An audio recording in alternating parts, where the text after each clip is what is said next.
agenda. Did they? Yeah. Yeah, they were going to. But I don't know about the school. I see that Matt got school graduate for that one, and they didn't even comment. I guess, what was it? Who was it that commented that the ferry had? That was Yolanda, the board president. I spent all weekend talking to her, sending her all kinds of documentation and everything else, telling her you can add it to the agenda, even showed her how she could do it. Yeah, they did.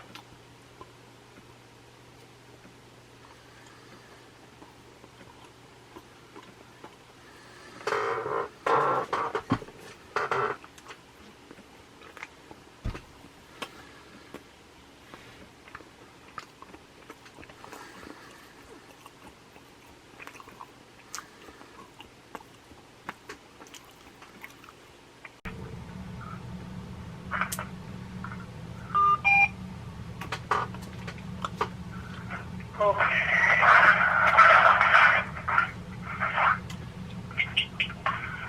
Well, is it? Oh, 5:30. Are you ready to go? Ready. Everybody on the phone, hopefully, that needs to be on the phone? Director Washington's here. Okay. Director, well, we got a quorum.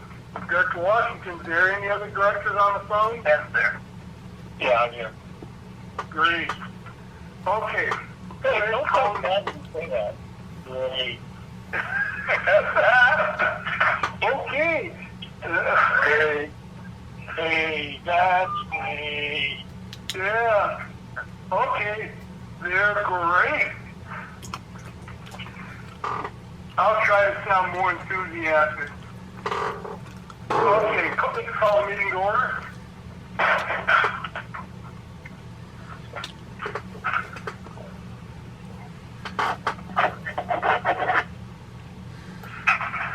Okay, roll call.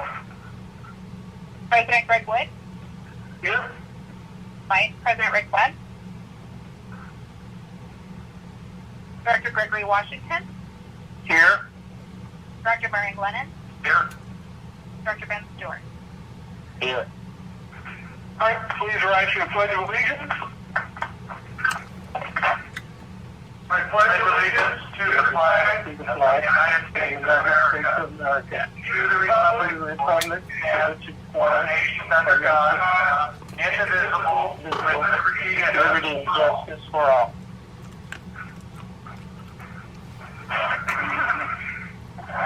All right, do you have a motion to approve the agenda? So moved.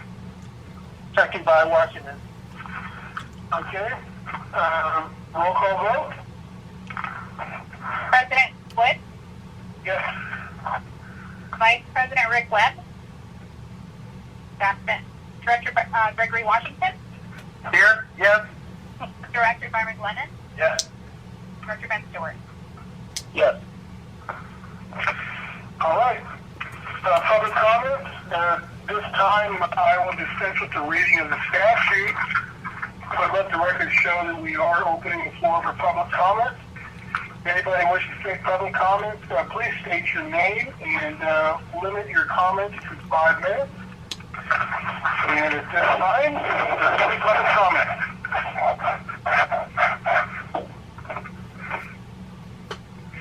All right, there are none, so I will close public comments and move to closed session. We have 4 items. Are we going under 4 items, Steve? Yes. Okay, then I'd like a motion to go into closed session on items 1, 2, 3, and 4 as stated in the agenda. So moved. Second by Washington. Okay, motion made by Director Glenn, seconded by Director Washington. Roll call vote. President Greg Wood, Yes. Vice President Rick Webb, absent Director Gregory Washington, Yes. Director Glenn,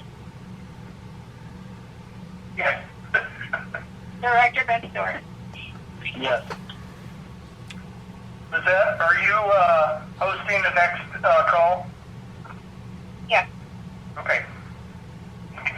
All right. With that, it's passed 5-0, and we are adjourned to closed session at 5:33. Correct. Pass 4-1. 4-1. I'm sorry, 4-0. Director Webb is absent. And so we will adjourn to closed session at 5:34.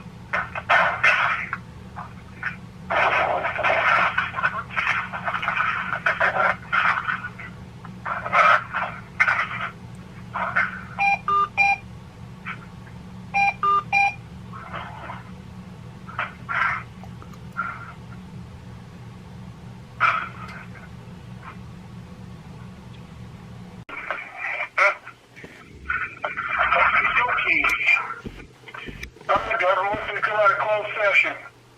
I'll move. Second by what? Okay, motion is made by Director Glenn, seconded by Director Washington. Roll call vote. President Greg Wood, Yes. Vice President Rick Webb, Assistant Director Gregory Washington, Yes. Director Byron Glennon, Yes. Director Ben Stewart. Yes. All right. And there is no reportable action. And now we will move on to our open session. And we'll go into public comments. At this time, I will dispense with the reading of the statute, but let the record show that we open the floor for public comments. If anybody wishing to address the board on any non-agenda items, may do so, but please state your name and keep your comments to 5 minutes or less. At this time, is there any public comments?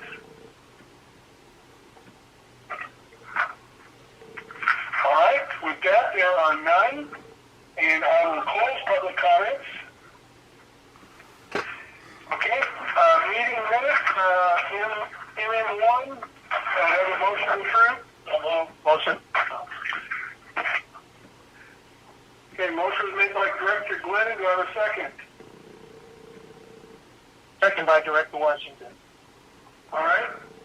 Roll call vote. President Greg Wood, Yes. Vice President Rick Webb is absent.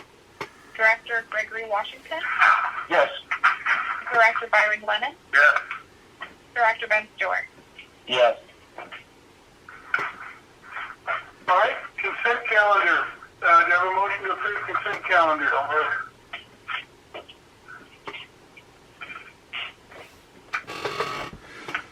Motion by Director Glenn. Do I have a second? Second. Okay, motion is made by Director Glenn, second by Director Stewart. Roll call vote. President Greg Wood, Yes. Vice President Rick Webb is absent. Director Gregory Washington, Yes. Director Byron Glennon, Yes. Director Ben Stewart. Yes. I am pleased to report that the ACP project is completed, and I would like to use this as a chance to summarize the project. The purpose of the ACP project was to replace a portion of the remaining AC mains in the district that were installed in the late 1950s. By replacing these mains, the district can ensure more consistent water quality and potentially prevent future mainline breaks caused by aging and undersized water mains. The project included abandonment of approximately 9,700 linear feet of 4- and 6-inch AC pipelines and the installation of 10,000 linear feet of new 8-inch PVC pipelines. These lines provide service to 195 existing customers and provide firefighting capacity for 17 new hydrants. And that concludes my update. All right. Any questions from the board? I'd like to make a comment on that ACP project. Hats off to Brock and to his team, John and John Sides, who stayed on top of that project. That has to be one of the smoothest projects that I've seen, especially with them having to dig in and around old and existing infrastructure. I had several calls that normally you don't get, in regard to a project of this type. And people were commenting on how professional the construction people were and how helpful they were to people's concerns in the neighborhood of how they were going to remove their vehicles from their driveways the next morning. They provided for that for them. And so those phone calls came, and it was a pleasant surprise. It was pleasant and just a good thing to receive from the community when that kind of disruption occurs.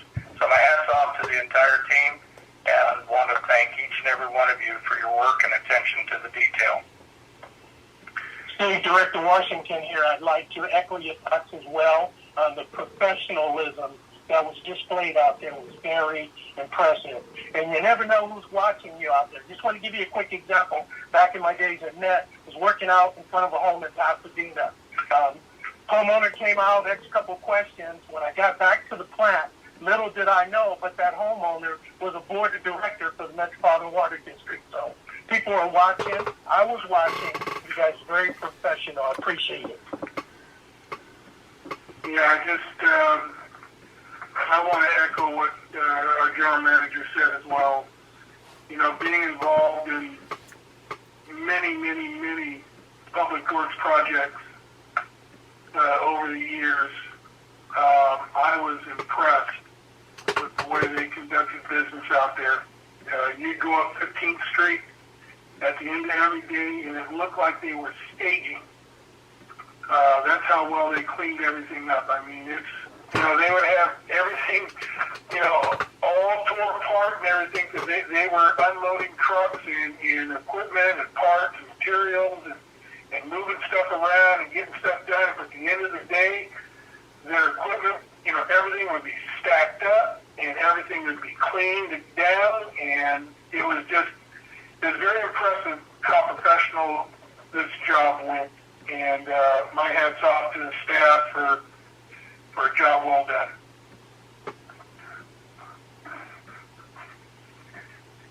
Okay, thank you, Brock. All right, new business NB1, approve the First Amendment to Employment Agreement of Steve Perez, General Manager. And Joe, I ask you to go ahead and get everybody up to date on this. Thank you, President. So in your board packet is the First Amendment to Steve Perez's employment agreement. Let me give you a brief summary of it to make sure that it comports with what you've negotiated with Steve. There's an extension of his contract for an additional 2 years, so that it now expires June 11, 2023. Then from a financial standpoint, effective June 12, 2020, his salary increased to $156,666.90. And then on July 1 of 2020, it increased to $161,366.91. And then starting on January 1, 2021, his annual salary will increase to $166,207.92. Beginning also in 2021, there will be a cost of living adjustment. So those are the material provisions of the amendment to his contract that you've negotiated with him. So if that is the agreement, then there should be a motion to approve the contract amendment as presented. Okay, just for clarification, Joe, the June 12th pay amount is respective of the 2% raise that he was given, and then the on July 1st reflects the cost of living raise that he got it as well with all the other employees. Is that correct? That's my understanding, yes. Okay, so that's the way I understood it. I just wanted to make sure. And then he will get the 3% raise on January 1st, and then the provision's been made that the cost of living raise will be added to his contract to get living raise, whatever that may be, that is shared by the employees across the board. That's correct. Okay. All right, any discussion from the board on this? Then I would like to get a motion to approve MB1. So moved. Second by Washington. Okay. Any other comments? Any comments from the public? You guys are getting a deal. I agree. All right, then. Roll call. We have a motion by Director Glennon, seconded by Director Washington. Roll call vote. President Greg Wood, Yes. Vice President Rick Webb, Director Gregory Washington, Yes. Director Byron Glennon, Yes. Director Ben Stewart. Yes. Okay. Motion carries 4-0. Congratulations, Steve. Thank you. All right, Director's reports, comments, future agenda items. Let's go ahead and start with Director Stewart. I don't have anything at this time. All right. I Director Washington. apologize. Sorry about that. Just real quick, I just want to be mindful that, our truck is going out due to emissions within the next couple of years. My current employer is about to make a decision within the next week, and we are hearing it's well guaranteed over 1 year turnaround time from when the contract is signed that we're purchasing a truck before we can even anticipate one showing up. So we can't take the risk with us being such a small district and that being such the backbone of our district to wait much longer before we make that decision to get ours on order here. So I just wanted to bring that back to the attention so people can get ready for that. That's all I got. Brock and I both have been on top of that. I've been on top of Brock to ensure that we get that done as soon as possible so we don't go over that timeline, because the fines that we could be under with the Air Quality Control Board would be tremendous, and we can't afford that. Just so that people know what we're talking about and the expenditure for the vac truck, that truck has to go out of service. It probably has several more years of serviceable workload left to it. But because of the emissions that the state of California has passed, we have to get rid of it. And it has, if we sell it, it has to be sold out of state. You can't work in state anymore. And that's unfortunate because of the California Air Resources Board and the rulings that they've made. It's buying, there's some trucks that you have to get diesel. I mean, you just can't get around it. And the Vector truck is one of those vehicles. But it's getting to the point now with the Air Resources Board that, these trucks, these diesel engines are almost like buying a computer. By the time you get it, it's already out of compliance. And then you got to make all kinds of adjustments. And then, unfortunately, like you said, Steve, our truck has got many more years of service. And it would be nice to be able to keep that truck and get another truck and then have two trucks out servicing the community, but we don't have that option. And so because of the laws that we have to comply with, some agency in Arizona or Nevada or whatever is going to get themselves a sweet truck that's going to give them several more years of service. And probably we won't get the value of that truck at all in a sale. You're talking about, you and Brock have been on top of it. Have you guys also been looking at possibly buying a demo unit? Well, yeah, Brock's been, in fact, why don't I just let Brock explain what his work on it. All right. Thank you, Steve. We've actually been reaching out to multiple vendors in our area that provide multiple brands of trucks. chance to try out 3 different combination vacuum trucks. Definitely some big changes compared to the 10-year-old truck we have now. We have a 4th demo scheduled for next Tuesday, and this is real-world tests for the operators to use these trucks and see what's changed in the past 10 years, and also see what works best for our scenario. So we've received four competitive quotes so far. We'll be demoing the 4th of those trucks next week, and then we should have something to take back to management or to the committees to make a final decision on which truck we want to purchase.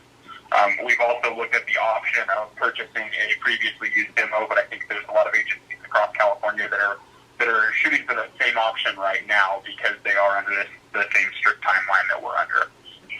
Okay. We have the money budgeted to pull the trigger on it. Yep. You know, I would encourage you, Brock, to keep pushing the vendors with their demo units, and to where they may say, hey, you know, we're going to be using this as a demo for the next 6 months or 8 months, and you know, if we're willing to pony up the money now, and then that way we get that truck. I mean, it would be a lot quicker, and also with the demo unit, you're going to get a little more goodies on it that you normally wouldn't get when you go out and purchase it, you know, for a build plan. Brock, we have to have this truck by January 1, 2023. Correct. January 1, 2023. Our truck falls into the 2007 to 2009 emissions, and so that goes out of service January 1, 2023. Okay. All right, well, sounds like you guys got this covered, and we're looking forward to you bringing it back to the board when you finally get paid and ready to go. Appreciate Director Stewart for bringing that up also. Yeah, thank you, Ben. No problem. All right, Director Washington. No comments tonight. Director Glennon. With the virtual meetings, the high-speed rail has been moving forward very quickly. Just in the Central Valley this last month, they had 1,100 workers working out in the field on the high-speed rail. So it's moving right along, and just talking with Steve, it's probably going to move right up to Tehachapi. And then maybe there'll be a stall there. And in the last meeting, not this last meeting, but the meeting before, there's a little bit of a change of it coming through Rosamond, but I don't think it'll be any real significance. It's still going to come through between on the east side of the raceway out there. Okay. Out of the city of Rosamond, out west. Yeah. Sounds good. Well, my comments tonight, kind of want to bring up to the board, the staff, and public, is that, as you're aware, I'm on a committee forming an agenda and workshop, an all-day workshop for the California Association of Sanitary Agencies and the CWEA for a joint conference in the springtime of 2021. And we were trying to come up with ideas for the meeting, and the committee is looking very favorably at highlighting for half the day. For half the day is highlighting our project. They seem very intrigued with denitrified secondary being percolated into the ground, and plus getting water credits. And so they're intrigued with the idea that this could be a very, I guess, positive development for agencies such as ours up and down the state that are essentially don't have the funds to treat water to a tertiary level, and then to build the, millions of dollars of infrastructure to deliver the water and purple pipe to their parks and things of that nature.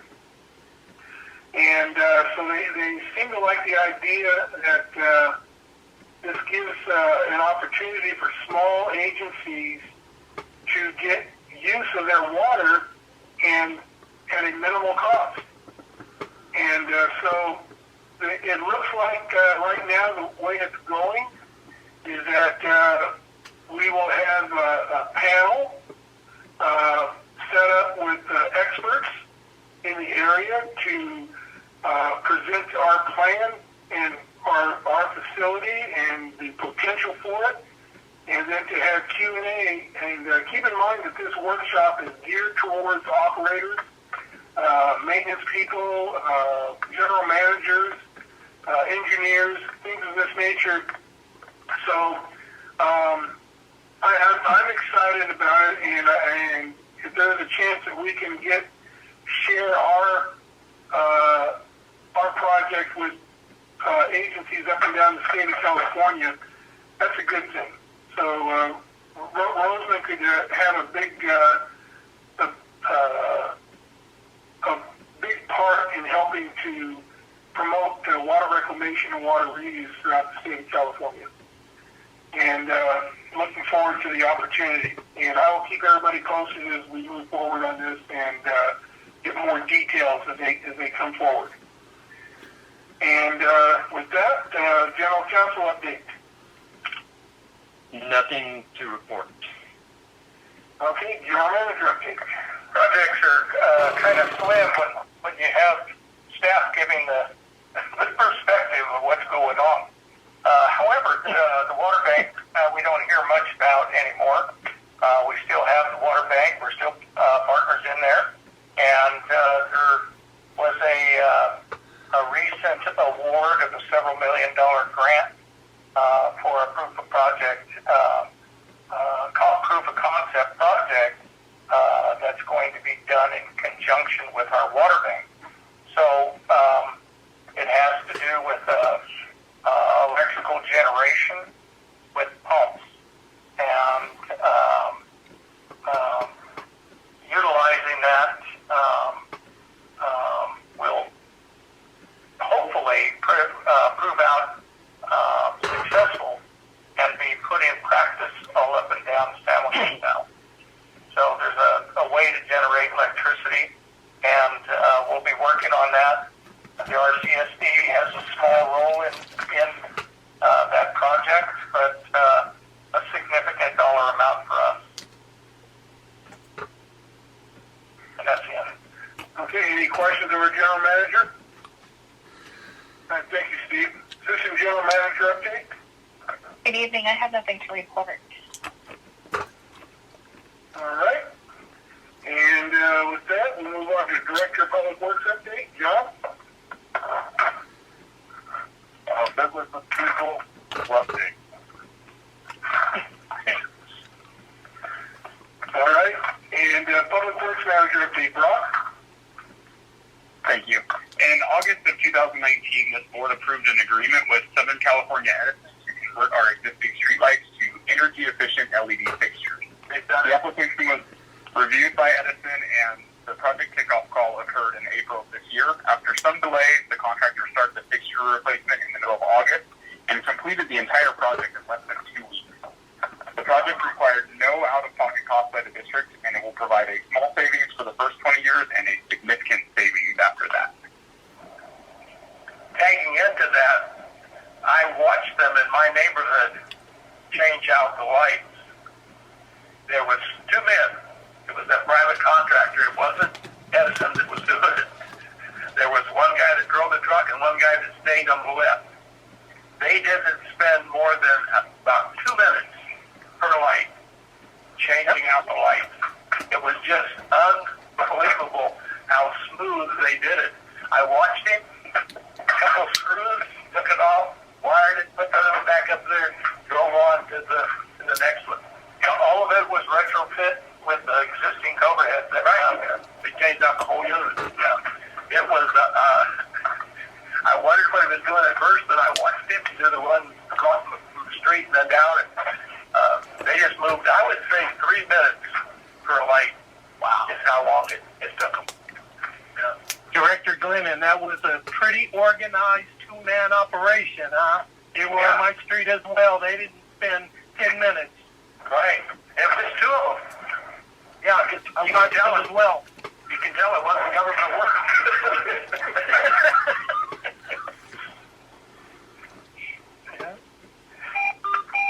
All right. Any questions for Brock?